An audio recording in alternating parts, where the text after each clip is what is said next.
Hello everyone. I actually just wanted to give a bit of a quick update on pulling plans, how I'm enjoying the story so far, and me and Augusta just cruising in 3.0 on this rad motorcycle, you know what I mean? Hope everybody's hope everybody had a great Christmas, and I hope everybody is going to have a good New Year's too, you know what I mean? So I was actually thinking about pulling plans and stuff like that. I was thinking about pulling Cartethia for the Chisa that I have. And I've been hearing, Chisa is good with Cartethia, stuff like that. And, with the dual comp thing, Chisa is good because she is a good damage dealer, a good healer, and a good shielder. So she could definitely be good for Cartethia, you know what I mean? And with the tune break mechanic implemented into the game, the beginning is definitely going to be like, oh, this is the small potential that tune break has, because every character can tune break, and I'm still trying to learn tune break mechanics too, but it just seems like every character has a tune break mechanic added in. It's just that specialized characters have enhanced tune break damage and or Honor tune break cannot be stacking. sight. So my theory was, okay, on one account, have Augusta, and go for Mornay, preparing myself for a future not break, a future tune break character that can fully utilize tune break more than Linne, because I know Linnae is not going to be, the top tier tune break person. She's not. She's a versatile person, but she is more focused on damage, and she has versatility. You know what I mean? Where she's not, oh, I am just unilaterally, good at everything. She's a damage dealer, but she can buff. She's better at tune break. You know what I mean? She's the entryway into tune breaking. She's not a main DPS in tune break. While Mornay seems more healer supportive in tune break and doesn't do as much damage because she's more of a support than a damage dealer support. So I was thinking with this account, test out the Cartethia with Chisa with a little bit more research, and then on a second account prepare more for the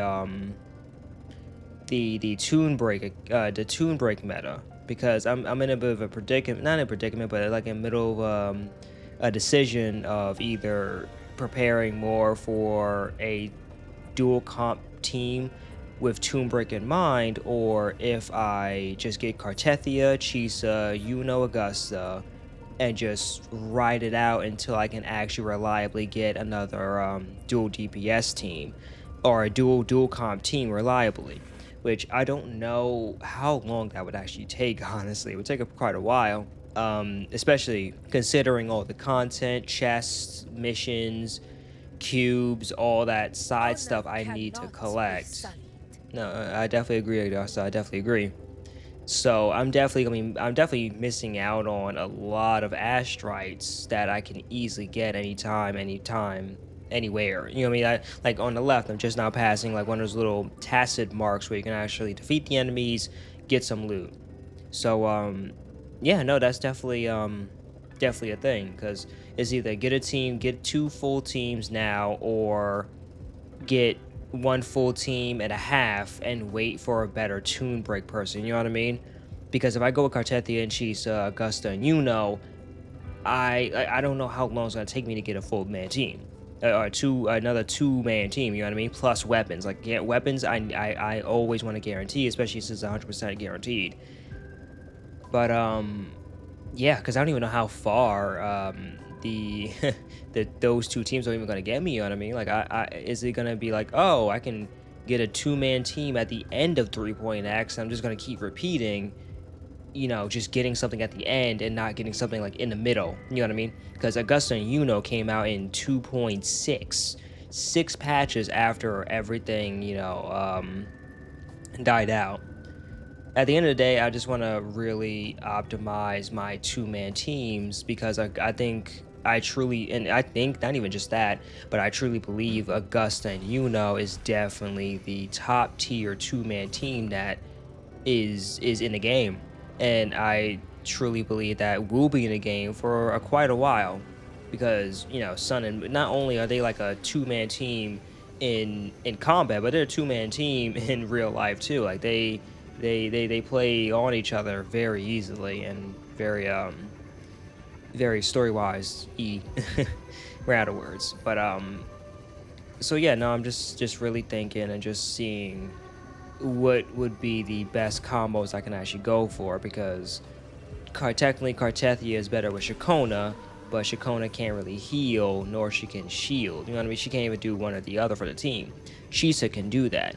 Same thing with Yuno and Augusta. They both can shield themselves, and Yuno can heal the entire team. So it's just like I really want some kind of sustaining with what I'm doing. I could have went with Frolova and Cantarella, but I tried out Cantarella, and honestly, I really don't like her play style. It's her play style doesn't feel like a main DPS play style, honestly. And with Frolova's amazing. She is. Frolova is truly amazing. And I really hope that we can actually, I think the perfect scenario for anybody is basically have Frolova and her signature weapon. And if, the Weathering Waves, Kuro Games is graceful enough and crazy enough to give us an echo skill casting character that specializes in Tomb Break. That would be just amazing. That really would be. I wouldn't even care about having a healer, because I know I'll be pumping out a crap ton of damage. I mean, probably. I still, will still be a little shaken up not having a healer though. But yeah, no, I just want to make sure that the characters I'm getting is a decent closed loop of mechanics and cohesiveness. And I know it's not gonna be as cohesive as Augusta and Yuno, but I just want to make sure that they bounce off each other as best as possible. You know what I mean? And that's another thing. Frolova. Frolova is definitely, I would say, a better pick than Chisa, and it's because Chisa specializes in negative statuses. So not only do we have a potential archetype that's in the future, especially when they're with them reworking the elemental negative statuses. Not only do we have a potential negative status archetype, but we have a guaranteed archetype. We have a guaranteed archetype that's basically surrounding this patch. Like, this patch is gonna be surrounding Toon Break. So we don't even know when a negative status person is going to pop up. All we know is most of the people coming out are gonna be focused on Toon Break. It's almost like with Penacony on Honkai Star Rail. With Honkai Star Rail, we were all expecting break, maybe a couple random people, but somehow it was gonna go back to break. You know what I mean? Like Gallagher, fantastic healer, all that stuff. But he has buffs in break. But no matter what, he is still the best healer you can have, especially if you have the Eidolon where he can cleanse with a skill. And they come out, and with that sentiment, they came out with Fei Xiao, and I'm like, wait. Fei Xiao has nothing to do with Tomb Break, and she is literally the meta, the push. She just pushed the meta for follow-up attacks. That's just out of nowhere. Like, follow-up attacks haven't really been relevant too much, honestly. They really haven't, besides like people like Topaz, Aventurine, which was in the beginning, and Robin. So it's just like, I think Aventurine and Robin actually came out before Firefly. So that was a bit of a twisty turn, which could have definitely been predicted, because it's like, when you think about it, it's like, okay, 3-point next for Honkai Star Rail was basically follow-up attack and break. With Honkai Star Rail, with Withering Waves, you have Toon Break and negative statuses, probably, especially with Chisa. You know what I mean? So I am just like really worried that I'm going to be missing out on a decent amount of resets, because I cannot decide, nor can I really get a partner for Chisa that's good enough. And the thing is, if I go for not Cantarella, Cartethia, I don't know who to pair her up with besides Arrow Rover after Chisa potentially gets her best in slot partner. So I get Cartethia, Chisa moves on to somebody that finally came out. My Cartethia, I don't care about Chacona, and I don't care about Arrow Rover because I want Rover to be free, no matter what. Rover should be free. Rover is a temporary person that's basically gonna be replaced by another 5-star, no matter what. So yeah, that's just my gripe, honestly. Tomb Break is good. The way they implemented it, really good. Everybody can Tomb Break. It's just that there are certain people that can boost Tomb Break, hasten Tomb Break, and I think that's really good. Now, on to the story. The story has been amazing. I was actually talking to one of my coworkers. I literally stopped playing after like the first patch of quests, both in 1.0, got to Dreamless, finished it. I saw the trailer and saw everything about Mount Firmament and all the adjustments they were doing. I was like, oh, this looks really cool. Chang Li is a baddie. Never played it. Same thing over and over again till 2.0. I was like, oh, let me come back. Got Cantarella.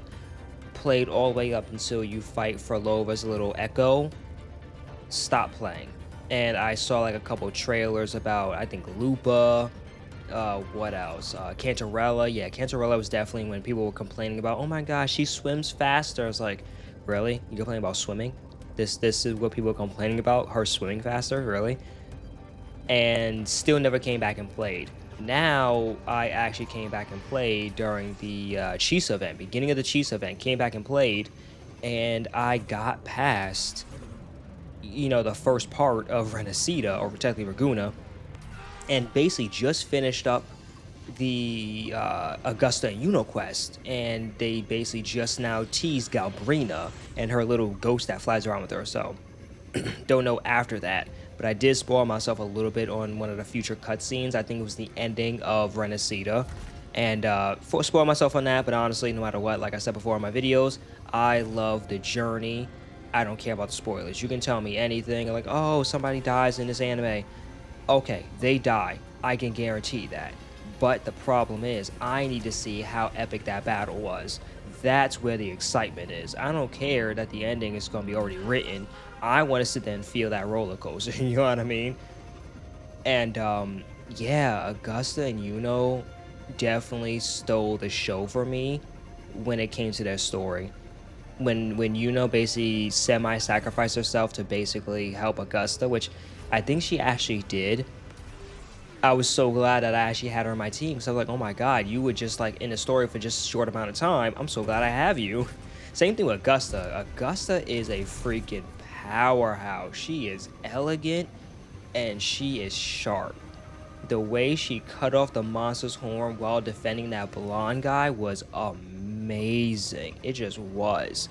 The Frolova story was really good. Now, I got my contradictions, honestly, but at the end of the day, Frolova did call out Rover's BS when it came to him trying to help her, but at the same time, Frolova basically created a hell where a lot of people suffered, and her backstory is something that she can't control. Now, like I said in my quest video, you can definitely blame somebody if some kind of natural disaster, some natural disasters happen because they're man-made, and it's like, oh, because of this man thing, this humanity thing, that Mother Nature responds. You know what I mean? But the reason she's in that predicament is because of a literal comet that came out of outer space and completely corrupted her and destroyed the whole village. But she wants to sacrifice humanity in order to bring them back, and I'm just like, that's horrible. That's horrible because we did not do anything to you, unless in the story, in some deep archive, it was some man-made created comet. Understandable, but she completely wants to sit there and create and just pave the way to straight hell for everybody around her because of a comet that destroyed her village. I think that's complete BS. I truly think so. Truly think so. I've seen so many more animes that have way more justifiable circumstances, even if they want to sit there and blame a country, government, something. Understandable. But a comet, this is what you're doing all this because of a comet. Something that nobody can control. And it's like, okay, fine, whatever. That's her thing, yada yada yada. So before that, um Cantarella's story. My God, I can't believe she was one of the maidens that basically helped the Sentinel and basically helped us in the end. Thank God she didn't die, because that cutscene before you fight the Drenodian side of Florida Lease. I keep forgetting her name. Once you fight Florida Lease, she tries to, stop a lot of people from interrupting. Thank God she didn't die, because I would have been so pissed if she did. I would have been so pissed if she did, honestly. But yeah, it was really, really good. I did not know the twists and turns that that quest was going to take with Cartethia. I would definitely sit there and say she's definitely, in terms of cutscenes and stuff like that, she's definitely number one. The Cartethia mission was definitely number one for me. I would definitely say.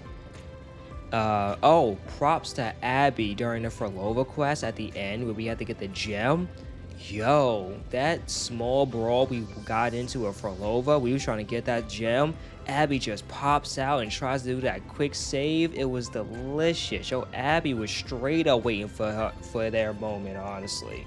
But then, Scar wanted to throw out the cards and teleport Abby somewhere. Which, I still remember they got teleported to like a random lab, which, I keep that in the back of my mind, you know what I mean? So now we come to 3.0. 3.0, it's good. Honestly. It's gonna of course start small, something, not as grand as, the stuff from in the middle of 2.0, you know what I mean? But it's starting off good. I like it. We basically got to see the first woman of basically the banner woman basically of 3.0. She has like electronics from her waist to the legs. She has pink hair, basically almost like Cyrene from Hawkeye Star Rail, but just I would say better design. I would definitely say, yeah, more intricate, better design to me. Then we got to see like Lene. She's actually pretty freaking cool. Great design. Mornay, very adorable. She's actually in her mid-20s to 30s actually. And Larson, Dr. Larson, he's actually pretty cool too. The red eyes kind of tripped me up because I got PTSD from the Fraxidus. Anytime I see red eyes, I'm like, oh, they're part of the Fraxidus. Get them. Somebody get them. But the fact that both the Doctor and Mornay are literally looking at us saying, yo, I can't believe you came back. And I'm like, wait, what? Wait, what? It was wild, man. And the worm, my God, the void worm is phenomenal. That thing is not a void worm, it's a void serpent. It's a leviathan. That thing is way too big to be called a worm. But the quest to kill it, really good. And I know of course there's more, because every time a void storm happens they say another one's born, but hey, gotta do what you gotta do. Lene's story is really good. I'm still like in the middle of the quest, but I had to stop it short because I'm like, we did get through like the main thing that happens during this quest, you know what I mean? So I had to stop it somewhere. But this area is really exciting, and cannot wait to really master this motorcycle. Plus the autopilot mode is just amazing. Look at us cruising, man, looking at the sights. Can't wait for this map to just expand. Being able to take a hour-long trip just autopiloting, man, it's really good. They really outdid themselves with this. Because at first, when they sat there and said, oh, flight's gonna be taken away, and I'm like, what? What you mean flight's taken away? I don't want no dang bike. But once I got the bike, I'm like, you know what? I approve of this. Y'all did yourselves with this. Definitely keep expanding, keep doing your thing, you know what I mean?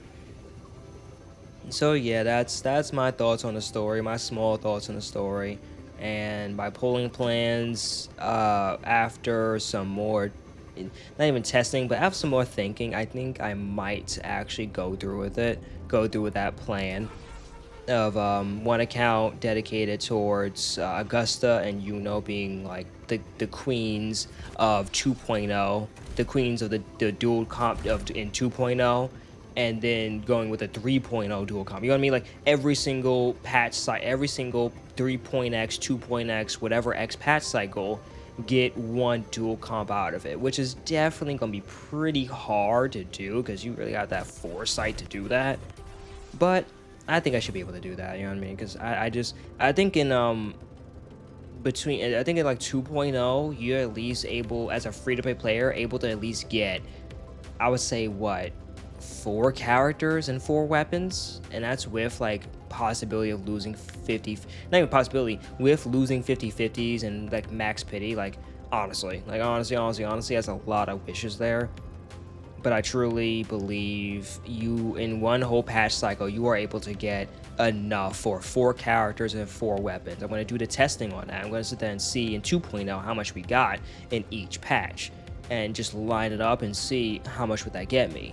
And if it does get me enough for more than just four characters, four weapons, then yeah, I'll definitely go for Cartethia and never look back and just plan out the time, and then towards the end of the patch cycle, I'll go for the rerunners that were really powerful during that patch. You know what I mean? Which is a bit counterintuitive to do that instead of getting people on that patch cycle. But I mean, honestly, Gian is still kicking butt in. And he was like he was the first person to come out. He's still kicking butt. He is, and he's getting buffs. They're testing those buffs in one of the current events that's going on right now. Like honestly, it's a lot. It's a lot. It's a lot of force I gotta stand do. I mean, we were lucky with Augusta and Yuno, because with Augusta and Yuno, they presented that to us very early. It was during Augusta's banner. So I mean, yeah. Oh, actually, the plan, if I do go in Mornay, when I do go in Mornay in my other account, my main plan with whichever account I'm on is definitely gonna be Augusta and Yuna as my dual comp, one of my dual comp DPS teams, with Mornay being in the second banner, and my queens Augusta and I'm able to not only see the future characters in of 3 point the banner drip. I'm not only gonna be able to see the banner drip of 3.3, but we're gonna get the, oh sorry, not 3.3, 3.2, but we are gonna get the live stream of 3.1 in the second half of 3.0. So that's amazing. We'll be able to see two patches ahead, which is always good. And honestly, at the end of the day, I'm gonna sit there and say, so I don't miss too many resets, I want to have two dual comp teams before, you know, the end of 3.2. Not even gonna lie, before the end of 3.2, I want to have a guaranteed two comp teams. So for the rest of these patches, I will be able to do anything and everything I want to do, or almost everything, especially with the new recurring event that's going on, which is harder than the Whippering Waste and the Tower of Adversity. But as always, a good thing is to have more stuff to do. So I'm gonna do more research. I'm probably gonna go for Cartethia. But before then, I want us to then map out how many asteroids we are typically going to get around every single patch cycle, like whole series patch cycle, and just map it from there. So, hope everybody's still doing well. Thank you very much for going on this little cruise with me. And I'm definitely going to be doing a lot more of these because, this bike is amazing. So, tell me how much y'all have enjoyed the story from 2.0 and beyond. Don't spoil 1.0 for me. I've yet to really do 1.0 beyond the dream list. So, what are y'all's pull plans, especially with, Furlova just now passing, Chisa just passed, and now Lene. Lene is a really cool character. She can do a lot. She can heal, she buffs Tune, and she buffs General, you know what I mean? What are your future pull plans with Mornay, Augusta and the queens of the sun and moon? Not only that, but we are just in a new patch cycle now, in a new patch series now. What are y'all really, who are y'all wishing for? What are y'all predictions? What is up, everyone? But I'll see y'all later, and definitely check out my my story gameplays. It's not too much into the editing, but I try to make it as seamless as possible, you know what I mean? I'm trying to really think about this whole creativeness with editing because honestly, I'm not really much of an editor. I'm just not. Being creative with the edits and stuff like that is something I really don't want to dive deep into. Honestly, I just really don't.